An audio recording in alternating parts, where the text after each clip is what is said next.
नमस्कार, जय हिंद दोस्तों बिहार पुलिस कांस्टेबल सिपाही प्रचालक ऑपरेटर का देखेंगे तो आपका एग्ज़ाम बहुत नज़दीक है। समय आपके पास नहीं है, जितना हमसे पॉसिबल हो सकता है आपको हम प्रैक्टिस आपको करवा देंगे। इसमें देखेंगे तो आपको जो है 20 प्रैक्टिस सेट दिया हुआ है। आज हम देखने वाले हैं 3 प्रैक्टिस सेट, मतलब सेट नंबर 3 देखेंगे। इसके पहले का मैंने जो है 2 सेट आपको ऑलरेडी अपलोड कर दिया है, आप उसको जा करके देख लीजिए।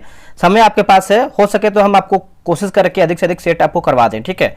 तो चलिए वीडियो को शुरू करते हैं। पहला क्वेश्चन क्या है देख लेते हैं। दोस्तों ये देखेंगे तो प्रैक्टिस सेट नंबर आपका 3 है। इसके पहले का 2 सेट मैंने ऑलरेडी अपलोड कर दिया है। तो चलिए वीडियो को शुरू करते हैं। देखिए पहला प्रश्न इसमें देखेंगे दिया गया है कि निम्नलिखित में से कौन सा शहर चेर राजवंश की राजधानी था। बताइए इनमें से कौन सा शहर है जो चेर राजवंश की राजधानी था। इसका सही आंसर क्या होगा? इसका सही उत्तर हो जाएगा ऑप्शन नंबर देखेंगे डी हो जाएगा करूर, जो है इसका सही उत्तर हो जाएगा करूर होगा। देखिए चेर राजवंश की प्रारंभिक राजधानी करूर, जिसे वंजी भी कहते हैं, ठीक है। और मुजरिस उनका प्रमुख बंदरगाह शहर था। क्या था? मुजरिस जो है, ये जो मुजरिस दिया गया है ये बंदरगाह शहर इसका था, ठीक है। चलिए आगे हमारा प्रश्न है, क्वेश्चन नंबर 2 है निम्नलिखित में से किस नेता ने 1857 के विद्रोह में भाग नहीं लिया जिसे प्रथम भारतीय स्वतंत्रता संग्राम कहा जाता है। बताइए इसका आंसर क्या होगा। देखिए दूसरे का सही आंसर देखेंगे तो ऑप्शन नंबर क्या होगा बताइएगा। इसका उत्तर हो जाएगा ऑप्शन नंबर बी होगा अल्लूरी सीताराम राजू होगा। क्या होगा आंसर? अल्लूरी सीताराम राजू जो है इसका सही होगा। अल्लूरी सीताराम राजू ने 1922 से 24 के दौरान आंध्र प्रदेश में रंपा विद्रोह का जो है नेतृत्व किया था। कौन सा विद्रोह? रंपा विद्रोह का। और बात करते हैं दोस्तों हम यहाँ पे कि बख्त खां, है ना, बख्त खान दिल्ली नाना साहब की बात करते हैं तो कानपुर, और कुंवर सिंह की बात करते हैं तो आपके हो जाएंगे बिहार से, मतलब जगदीशपुर से, ठीक है। अगला हमारा प्रश्न है कि मोतीलाल नेहरू वर्ष डैश में स्वराज पार्टी के सचिव चुने गए थे। ये कौन से वर्ष में जो है स्वराज पार्टी के सचिव चुने गए थे? इसका आंसर क्या होगा बताइएगा। देखिए इसका सही आंसर देखेंगे क्वेश्चन नंबर तीसरे का तो 1923 जो है इसका सही उत्तर हो जाएगा। ऑप्शन नंबर देखेंगे तो सी उत्तर हो जाएगा 1923 में, ठीक है, याद रखिएगा। जनवरी 1923 चित्तरंजन दास अध्यक्ष और जो मोतीलाल नेहरू थे वो सचिव बनाए गए थे, है ना। चलिए नेक्स्ट हमारा प्रश्न है क्वेश्चन नंबर 4 नंबर है, भारत में सती प्रथा कब समाप्त हुआ है। भारत में सती प्रथा कब समाप्त हुआ है? बताइए इसका आंसर क्या होगा। सिंपल प्रश्न है, आप लोगों ने आंसर कर दिया होगा।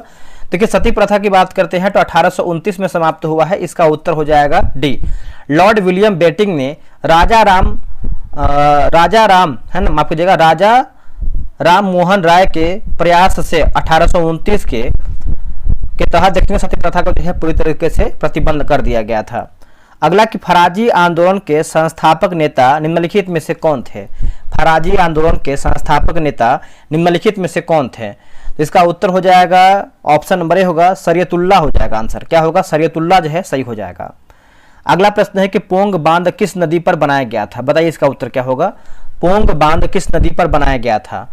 दोस्तों ये बनाया गया था व्यास नदी पर। इसका उत्तर हो जाएगा छठे का देखेंगे तो ऑप्शन नंबर क्या होगा तो सी उत्तर हो जाएगा व्यास नदी। पोंग बांध जिसे महाराणा प्रताप सागर बांध भी कहते हैं, ये कहां पर है? तो हिमाचल प्रदेश में व्यास नदी पर स्थित है। कहां पे? हिमाचल प्रदेश में है, याद रखिएगा। 7 नंबर प्रश्न है कंचनजंगा राष्ट्रीय उद्यान भारत के निम्नलिखित में से किस राज्य में स्थित है। बताइए इसका उत्तर क्या होगा। आप लोग देखिए अपना स्कोर कमेंट बॉक्स में दिया कीजिए। बहुत लोग देते हैं लेकिन काफी लोग जो है नहीं दे पाते हैं, तो देंगे तो थोड़ा अच्छा लगता है, ठीक है। तो 7th का आंसर देखेंगे तो आपको सिक्किम में देखने को मिलता है। कंचनजंगा राष्ट्रीय उद्यान कहाँ पे है? तो ये आपको सिक्किम में देखने को मिलता है, ठीक है, जो एक यूनेस्को विश्व धरोहर स्थल में बोल सकते हैं शामिल है। रानीगंज और तालचर खनन क्षेत्र डैश के उत्पादन के लिए प्रसिद्ध है। ये आपका रानीगंज है, रानीगंज और तालचर खनन ये किसके लिए उत्पादन के लिए प्रसिद्ध माना जाता है? तो देखिए ये हो जाएगा कोयला के लिए माना जाता है। इसका उत्तर हो जाएगा ए, कोयला के लिए है, आप इसको याद रखिएगा। पश्चिम बंगाल का रानीगंज और उड़ीसा का तालचर है, ये जो आपका रानीगंज है पश्चिम बंगाल में है और ये जो आपका तालचर है आप इसको बोल सकते हैं उड़ीसा, ठीक है। तो आप इसको याद रखिएगा, भूलिएगा नहीं।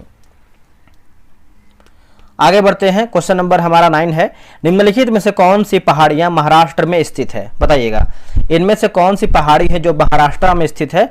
तो लिखा गया है सतमाला पहाड़ी जो है आपको महाराष्ट्र में देखने को मिलता है। इसका आंसर हो जाएगा सी। कहाँ पे है? महाराष्ट्र में है, जो कि नासिक जिला में देखने को मिलता है। और वही बात करते हैं गारो खासी जयंतियां, ये आपको मेघालय में देखने को मिलता है ना दोस्तों। और ये जो आपको दिया गया है अरावली पहाड़ी, ये आपको राजस्थान में देखने को मिलता है, ये भी याद रखिएगा। और गिर पहाड़ी की बात करते हैं तो ये आप गुजरात में देखने को मिलता है। कहाँ पे? गुजरात में। नेक्स्ट प्रश्न है क्वेश्चन नंबर 10 है, निम्नलिखित में से किसे टाइगर मैन ऑफ इंडिया कहते हैं? किसे टाइगर मैन ऑफ इंडिया कहते हैं? तो इसका उत्तर हो जाएगा कैलाश सांखला को कहते हैं। इसका उत्तर हो जाएगा सी, कैलाश सांखला को जो है टाइगर मैन ऑफ इंडिया के नाम से हम जानते हैं। ठीक है, अगला है कि लोकसभा अध्यक्ष के चुनाव की तिथि किसके द्वारा जो है घोषित की जाती है? लोकसभा अध्यक्ष के चुनाव की तिथि किसके द्वारा जो है घोषित की जाती है? 11 का सही आंसर देखेंगे तो हो जाएगा राष्ट्रपति जो है इसका सही उत्तर हो जाएगा। 11 का ऑप्शन नंबर देखेंगे तो सी उत्तर हो जाएगा, राष्ट्रपति हो जाएगा। ठीक है दोस्तों, चलिए आगे बढ़ते हैं। अगला है केंद्रीय मंत्रिपरिषद सामूहिक रूप से उत्तरदायी होता है। केंद्रीय मंत्रिपरिषद सामूहिक रूप से किसके प्रति उत्तरदायी होता है? तो ये होता है किसके प्रति? तो लोकसभा के प्रति होता है। इसका उत्तर हो जाएगा 12 का बी हो जाएगा, लोकसभा के प्रति। देखिए, भारतीय संविधान के अनुच्छेद 75 के क्लाउज 3 के अनुसार केंद्रीय मंत्रिपरिषद सामूहिक रूप से लोकसभा के प्रति उत्तरदायी होता है। भारत का राष्ट्रपति बनने के लिए न्यूनतम आयु कितना होता है? देखिए, राष्ट्रपति बनने के लिए कम से कम जो है 35 वर्ष आयु जो है होना चाहिए। 13 का आंसर देखेंगे तो एक सेकेंड, यहाँ देखिए 13 का आंसर, रुकिएगा तो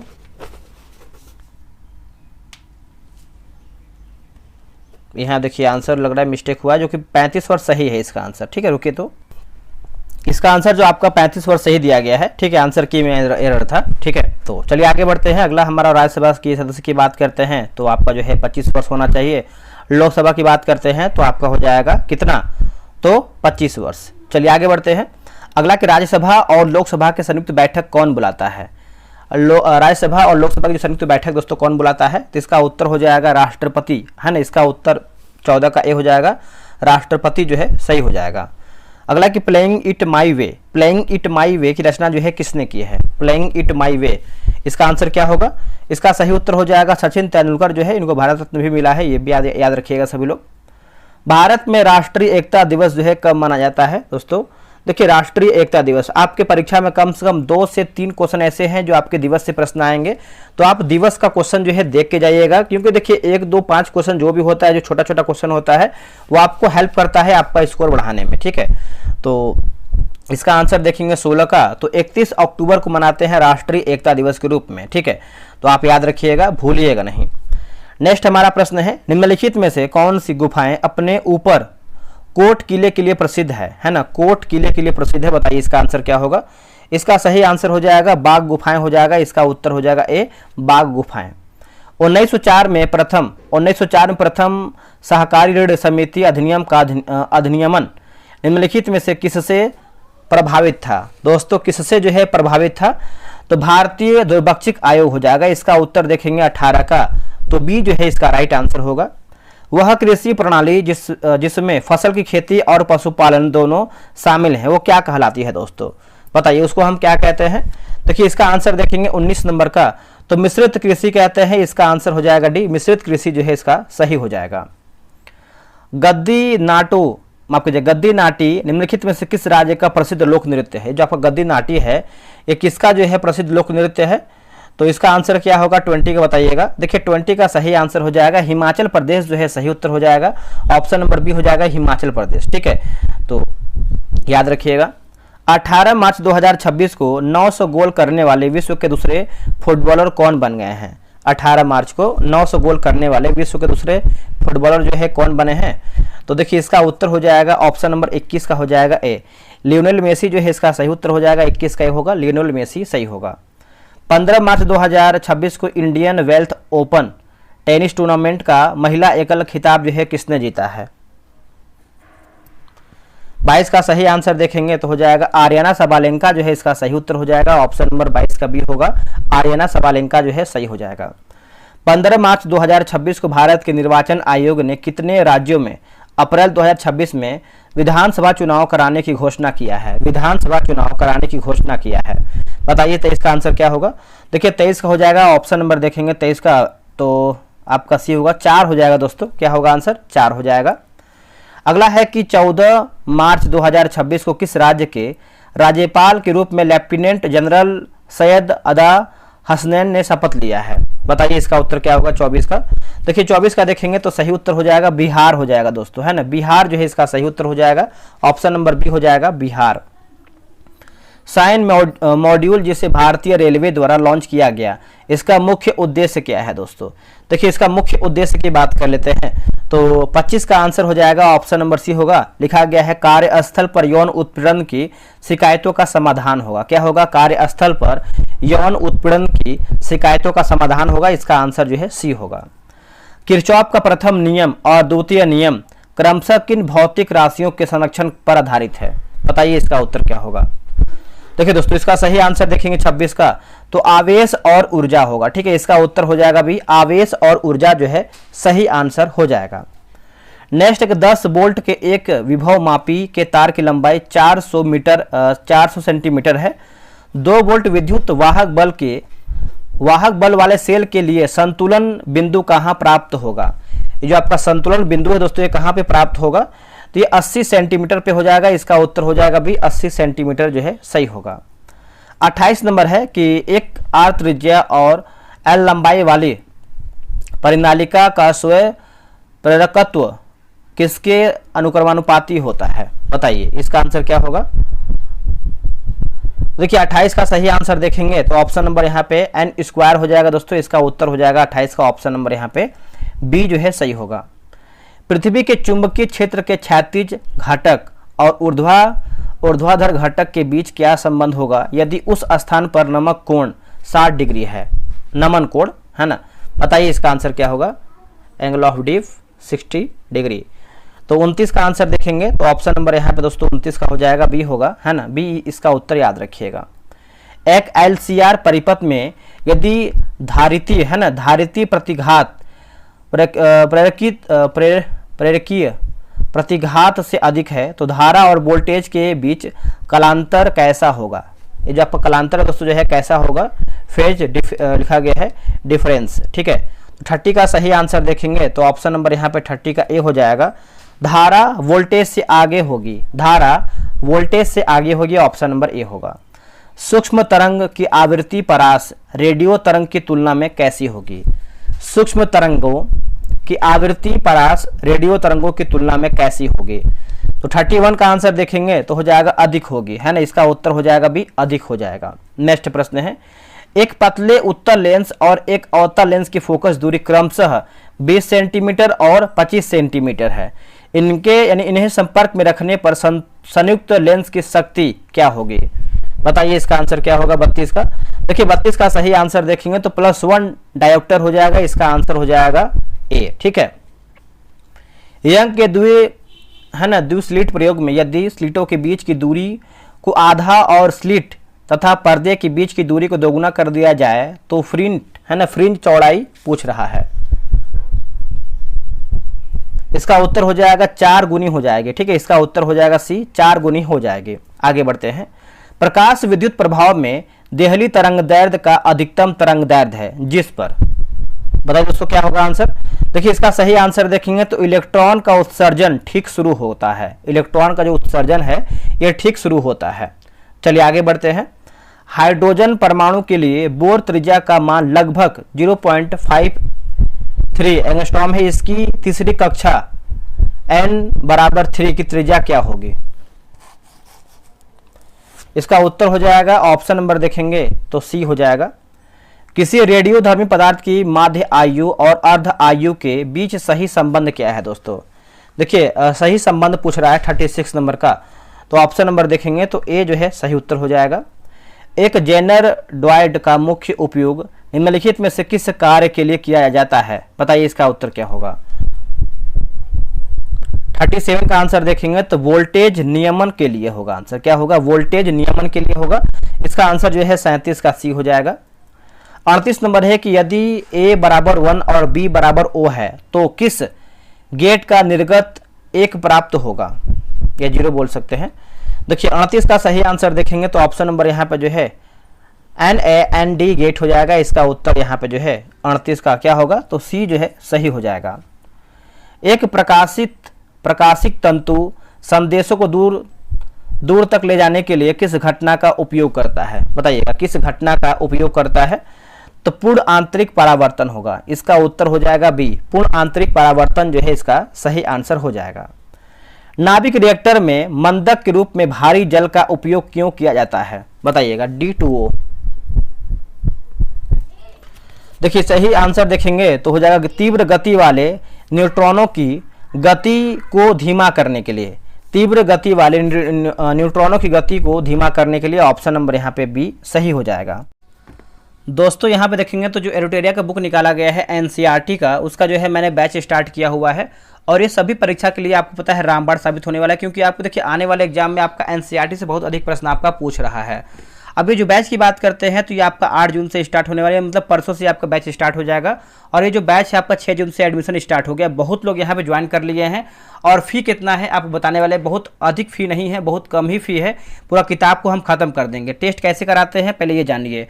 टेस्ट की विशेषता की बात करते हैं, डेली आपको इस किताब से जितना भी आपका सेट दिया गया है, किताब खत्म करेंगे, एक सेट आपको कराएंगे, हम ऑनलाइन कराएंगे। और ये जो टेस्ट है आपका टेलीग्राम क्विज बोर्ड से होगा। टेस्ट का रैंक लिस्ट मिलेगा, टेस्ट का फुल पीडीएफ मिलेगा और सॉल्यूशन पीडीएफ मिलेगा। एक और इसमें ऐड कर लीजिए हाईलाइट पीडीएफ, जो हाईलाइट पीडीएफ होता है, जो कलर रंगा होता है हाईलाइट वाला, उसको भी आपको देंगे हम। तो अब देखिए बहुत लोग यहाँ पे ज्वाइन कर लिए हैं। तो अब देखिए फ़ी की बात करते हैं तो यहाँ पे देखिए फ़ी बहुत कम रखा गया है, मात्र 89 रुपये रखा गया है और पूरा किताब का निचोड़ हम करवा देंगे आपको। पेमेंट कैसे करना है, क्यूआर यहाँ पे दिया गया, इसका स्क्रीनशॉट ले लीजिए। पेमेंट करने के बाद तुरंत आप इस नंबर पे स्लिप भेजिएगा 6387098070 पे आप जो है स्लिप भेजिएगा और आपको जो है 24 घंटा के अंदर जो है ग्रुप में ऐड किया जाएगा। अब यहाँ पे देखिए पूरा किताब खत्म करेंगे 89 रुपये में, आपको पीडीएफ वगैरह देंगे, सॉल्यूशन भी देंगे, टेस्ट भी कराएंगे टाइम से। अब हाँ टेस्ट की बात करते हैं तो 12 PM में जो है आपका यहाँ पे टेस्ट कराया जाएगा दोपहर में। पूरा किताब खत्म कर देंगे, बहुत सारा वैकेंसी आने वाला है, आप लग जाइए। एनसीईआरटी को पूरा एक बार खत्म कर लीजिए, फिर देखिए आपकी तैयारी और कैसे आपका क्वेश्चन याद होता है। आते हैं क्वेश्चन नंबर पे, आगे बढ़ते हैं। अगला हमारा प्रश्न है दोस्तों, देखिए 41 है कि त्रुटि विश्लेषण के अनुसार यदि एक भौतिक राशि z बराबर इतना दिया गया है तो z में अपेक्षित त्रुटि का सही व्यंजन क्या होगा? बताइए इसका आंसर क्या होगा। देखिए इसका सही आंसर देखेंगे 41 का तो ऑप्शन नंबर यहाँ पे देखेंगे तो ए जो है इसका सही उत्तर हो जाएगा। ऑप्शन नंबर यहाँ पे ए राइट होगा। प्रक्षेप्य गति में यदि किसी पिंड को क्षैतिज से कोण और 90 डिग्री कोणों पर समान वेग से प्रक्षेपित किया जाता है तो उनके द्वारा तय की गई क्षैतिज परास का अनुमान जो है अनुपात दोस्तों क्या होगा? अनुपात पूछ रहा है। देखिए अनुपात की बात कर लेते हैं 42 नंबर, तो इसका आंसर जो है ऑप्शन नंबर सी होगा। 1 और 1 का अनुपात हो जाएगा, है ना, इसका उत्तर हो जाएगा सी, 1 और 1 के अनुपात में होगा। एक रॉकेट का प्रक्षेपण न्यूटन की गति के तृतीय नियम और किस संरक्षण सिद्धांत पर आधारित है?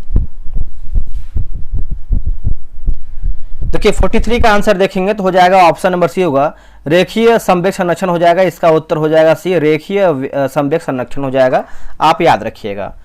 यदि किसी पिंड का संवेग 50 डिग्री मतलब आप कहिएगा 50% बढ़ा दिया जाए तो उसकी गतिज ऊर्जा में कितने प्रतिशत की वृद्धि होगी? उसकी गतिज ऊर्जा में कितने प्रतिशत की वृद्धि होगी? बताइए इसका आंसर क्या होगा। देखिए इसका सही आंसर देखेंगे 44 का तो हो जाएगा 125% हो जाएगा। इसका उत्तर हो जाएगा सी, 125% होगा।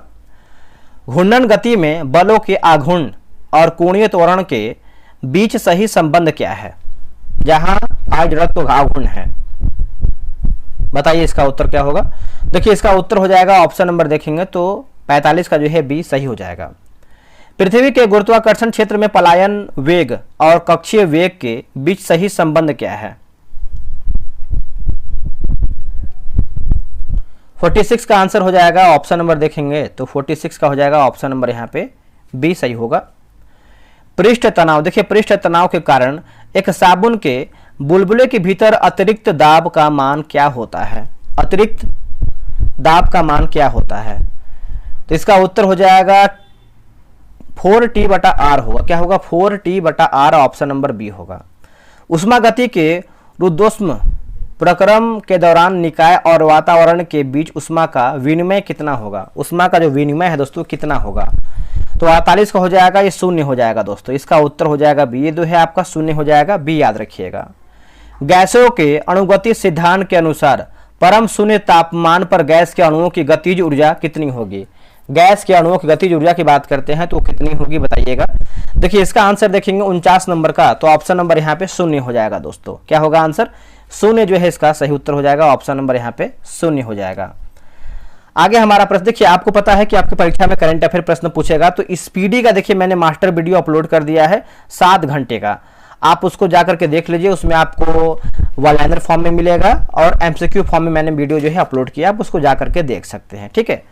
डॉपलर प्रभाव के अनुसार जब ध्वनि का स्रोत प्रेषक की ओर गति करता है तो प्रेषक को सुनाई देने वाली आभासी आवृत्ति, है ना, आभासी आवृत्ति पूछ रहा है। देखिए 50 का सही आंसर देखेंगे तो ऑप्शन नंबर ए होगा, वास्तविक आवृत्ति से अधिक होती है, वास्तविक आवृत्ति से अधिक होती है। ग्लूकोज का समानुपाती सूत्र क्या है, बताइए। 51 का सही उत्तर हो जाएगा CH2O होगा। क्या होगा? CH2O, ऑप्शन नंबर यहाँ पे ए होगा। अगला दे ब्रोगली, है ना, दे ब्रोगली समीकरण के अनुसार तरंग दैर्ध्य किसके बराबर होती है? जो आपका तरंग दैर्ध्य है ये किसके बराबर होती है, बताइएगा। देखिए 52 का सही आंसर देखेंगे तो ऑप्शन नंबर यहाँ पे 52 का ए सही हो जाएगा। निम्नलिखित में से किसकी इलेक्ट्रॉन लब्धि एंथैल्पी सबसे अधिक ऋणात्मक होती है? सबसे अधिक जो है ऋणात्मक होती है। 53 का आंसर क्या होगा? तो क्लोरीन जो है इसका सही उत्तर हो जाएगा। ऑप्शन नंबर यहाँ पे जो है 53 का भी हो जाएगा, क्लोरीन जो है इसका राइट आंसर हो जाएगा। NH3 अमोनिया अणु का द्विध्रुव आघूर्ण NF3 से अधिक क्यों होता है, बताइएगा। इसका आंसर क्या होगा 54 का? देखिए 54 का सही आंसर देखेंगे तो ऑप्शन नंबर बी होगा, एकाकी इलेक्ट्रॉन युग्म और आबंध युग्म की दिशा एक ही होने के कारण हो जाएगा। इसका आंसर देखेंगे तो 54 का जो है बी सही होगा। अगला है कि हेस का नियम किससे संबंधित है? दोस्तों ये जो आपका हेस का नियम है ये किससे संबंधित है? तो 55 का सही उत्तर हो जाएगा, अभिक्रिया की उष्मा में परिवर्तन होगा। अभिक्रिया की उष्मा में परिवर्तन, ऑप्शन नंबर 55 का बी हो जाएगा। AgCl की विलयता NaCl में विलयन में शुद्ध जल की तुलना में कमी होती है, इसका कारण क्या है? कारण पूछ रहा है। देखिए 56 का सही उत्तर हो जाएगा, सम आयन प्रभाव होगा। इसका उत्तर हो जाएगा बी, सम आयन प्रभाव जो है सही होगा। अगला है कि अम्लीय माध्यम में MnO4 का Mn के पावर 2+ में अपचयन होने पर कितने इलेक्ट्रॉनों का विनिमय होता है? कितने इलेक्ट्रॉनों का विनिमय होता है? 57 का आंसर देखेंगे तो 5 हो जाएगा। दोस्तों इसका उत्तर हो जाएगा सी, 5 हो जाएगा। अगला है कि अति लिखा गया है संयुग्मन को और किस नाम जाना जाता है, और हम किस नाम से जाना जाता है, किस नाम से जानते हैं इसको हम? तो देखिए ये हो जाएगा बेकर नाथन प्रभाव। इसका उत्तर हो जाएगा ये, बेकर नाथन प्रभाव जो है राइट होगा। एथिल क्लोराइड की क्रिया शुष्क सिल्वर ऑक्साइड Ag2O से कराने पर क्या बनता है? तो ऑप्शन नंबर यहाँ पे बी हो जाएगा, डाई एथिल ईथर होगा। क्या होगा? डाई एथिल ईथर जो है सही होगा। अगला है क्वथनांक का उन्नयन और मोललता के बीच क्या संबंध है? तो ऑप्शन नंबर देखेंगे 60 का, तो ए जो है सही होगा। नेक्स्ट समीकरण के अनुसार सेल विभव किस पर निर्भर करता है?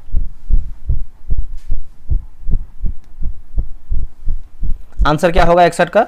तो हो जाएगा जैसे तापमान पर, मानक इलेक्ट्रोड विभव पर, आयनों की सांद्रता पर। तो आप बोल सकते हो उपरोक्त तो सभी हमारा जो है यहाँ पे सही हो जाएगा। नेक्स्ट हमारा प्रश्न है कि किसी रासायनिक अभिक्रिया के वेग पर उत्प्रेरक का मान, मतलब उत्प्रेरक का क्या प्रभाव पड़ता है उत्प्रेरक पर? तो देखिए 62 का सही आंसर देखेंगे तो यह सक्रियण ऊर्जा को कम कर देता है। इसका आंसर जो है 62 का जो है बी सही हो जाएगा। निम्नलिखित में से कौन सा आयन जलीय विलयन में रंगहीन होता है? जलीय विलयन में रंगहीन होता है। तो ऑप्शन नंबर यहाँ पे जो है 63 का सी हो जाएगा। वर्नर के सिद्धांत के अनुसार धातु आयन कितनी प्रकार की संयोजकताएं प्रदर्शित करता है? बताइए इसका आंसर क्या होगा? देखिए 64 का आंसर देखेंगे तो ऑप्शन नंबर बी होगा, 2 प्राथमिक और द्वितीयक होगा। प्राथमिक और द्वितीयक, ऑप्शन नंबर यहाँ पे बी होगा। अगला कि हेलो एल्केन की KCN के साथ अभिक्रिया कराने पर मुख्य उत्पाद के रूप में एल्किन साइनाइड प्राप्त होता है, जबकि AgCN के साथ क्या प्राप्त होता है? बताइए इसका आंसर क्या होगा? देखिए इसका सही आंसर देखेंगे 65 का, तो एल्किन आइसोसाइनाइड हो जाएगा। इसका उत्तर देखेंगे 65 का, तो बी जो है सही होगा। अगला कि फिनोल की क्रिया क्लोरोफार्म की जलीय NaOH से कराने पर लिखा गया सैलिसिलेल्डिहाइड बनाता है। यह अभिक्रिया, यानी इस अभिक्रिया को क्या कहते हैं? दोस्तों इस अभिक्रिया को देखेंगे तो हम कहते हैं राइमर टीमैन अभिक्रिया बोलते हैं। इसका उत्तर हो जाएगा बी, राइमर टीमैन अभिक्रिया, है ना, बी जो है सही होगा। कीटोन का अपचयन Zn-Hg और सांद्र HCl द्वारा कराने पर एल्केन प्राप्त होता है। यह अभिक्रिया पूछ रहा है दोस्तों। देखिए यह अभिक्रिया की बात करते हैं तो ऑप्शन नंबर यहाँ पे ए होगा, क्लीमेंसन अपचयन हो जाएगा, इसका उत्तर हो जाएगा ए। हिंसबर्ग अभिकर्मक का रासायनिक नाम क्या है? हिंसबर्ग अभिकर्मक का रासायनिक नाम की बात करते हैं 68 नंबर का, तो बेंजीन सल्फोनिक क्लोराइड होगा। Benzene sulphonic chloride option number यहाँ पे ए होगा। दो अमीनो अम्लों के बीच बनने वाले आबंध को क्या कहते हैं? बताइए इसका उत्तर क्या होगा? तो लिखा गया है पेप्टाइड, है ना, पेप्टाइड आबंध हो जाएगा, इसका उत्तर हो जाएगा भी पेप्टाइड आबंध जो है सही होगा। अफबाहु के नियम के अनुसार इलेक्ट्रॉन सबसे पहले किस कक्षक में जो है प्रवेश करता है? 70 का आंसर देखेंगे 4s हो जाएगा, इसका उत्तर हो जाएगा बी, है ना दोस्तों, 4s जो है इसका सही उत्तर होगा। अगला है कि sp² संकरण वाले कार्बन परमाणु की ज्यामिति कैसी होती है? ज्यामिति की बात करते हैं तो देखिए इसका आंसर हो जाएगा 71 का चतुष्फलकीय हो जाएगा, इसका उत्तर हो जाएगा बी हो जाएगा। उष्मागति के तीसरे नियम के अनुसार परम शून्य ताप पर एक पूर्ण क्रिस्टलीय पदार्थ की एंट्रोपी क्या होती है? देखिए एंट्रोपी की बात कर लेते हैं तो इसका उत्तर हो जाएगा शून्य होता है, इसका उत्तर हो जाएगा बी शून्य होता है। SN2 अभिक्रिया में क्या निर्मित होता है दोस्तों? क्या निर्मित होता है? तो 73 का हो जाएगा संक्रमण अवस्था हो जाएगा, इसका उत्तर हो जाएगा डी संक्रमण अवस्था जो है सही होगा। अंडे को उबालने पर उसकी प्रोटीन का क्या होता है? 74 का हो जाएगा स्कंदन हो जाएगा, इसका उत्तर हो जाएगा भी। आखिरी प्रश्न है रक्त का पीएच मान स्थिर रखने के लिए कौन सा बफर तंत्र उत्तरदायी है? बफर तंत्र उत्तरदायी है तो ऑप्शन नंबर यहाँ पे ए होगा।